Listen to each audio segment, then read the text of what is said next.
Muling nagbabalik Jamie Malonzo, nagpakitang gilas nga po sa Game 3 ng Ginebra kontra sa Rain or Shine. Tony Bishop, gumaganda naman ng performance at tila nakuha na ang kanyang chemistry sa loob ng team. Ito naman pong si Summer ay tila uminit ang ulo dito nga kay Christian Stan Hardinger nang matawagan ng foul, no? Nakita nyo rin, maganda, tuloy-tuloy ang magandang chemistry na pinapakita dito, mga 3-point shot ni Bobby Rick, Ahan Misi, Scottie Thompson, nagiging consistent na at tila hindi na sumasablay ang mga 3-point shot na kanyang ginagawa. Coach Tim ko, nakitang mahina ang depensa ng Ginebra sa first half ng game. Well guys, laban na nga po, no?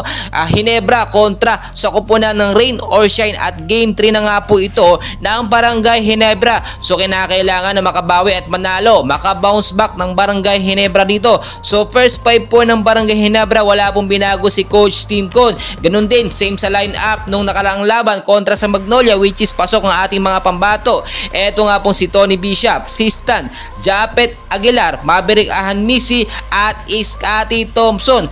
First quarter ng game, sobrang init po agad ng laban at nakita nyo naman dito ay naghahabol nga po, no, ang Barangay Ginebra. First 3 points nakakuha agad ng Rain or Shine at nagawa naman yun another 2 points din. Dito namang si Tony Bishop, under 6 minutes, no, ay tablang score sa 11, pero nakita naman natin, no, naging consistent at nakuha ng Rain or Shine ang kanilang chemistry dito nga po, no, sa first quarter ng game. So nagtapos ang first quarter, lamang po ng 2 points lang naman, no, ang Rain or Shine sa score nga po na 26-24 naman ang Barangay Ginebra. So second quarter dito mas uminit, pinalakas na po ng Barangay Ginebra ni Coach Tim Con ang kanilang depensa kasi yun ang nagkulang dito nga po sa first quarter.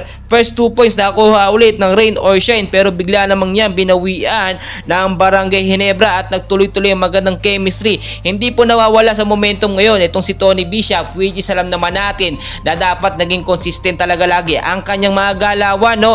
Etong si Maverick Ahan Misi, maganda talaga, so far so good ang pinapakita. Naitabla pa nga po, no, dito nga si Scottie Thompson ang score dito sa second quarter ng game, kaya naman nagtuloy-tuloy na yon dahil sa magandang chemistry at nagaw ng paraan, no, ng Barangay Ginebra na manalo dito sa second quarter sa score nga po na 44 ang Rain or Shine, 49 naman ang Barangay Ginebra. So pagdating ng third quarter, mas uminit ang naging laban, no, naging very critical at crucial talaga yung laban na ito. Dito po kasi nakita naman natin nakakalamangan talaga ng almost 10 points under 3 minutes ang Barangay Ginebra at hindi hirap na makahabol etong Rain or Shine, no. Pagdating naman po ng fourth quarter ng game, dito na talaga hindi nawala, no, at mas tumindi pa ang chemistry at momentum ng ating Barangay Ginebra, lalo na itong si Tony Bishop, no, itong si Maverick Ahan Misi at si Jamie Malonzo, which is kahit kagagaling lang si injury or back injury ay nagpakitang gilas na hindi talaga siya kumukupas. Well guys, congratulations sa Barangay Ginebra,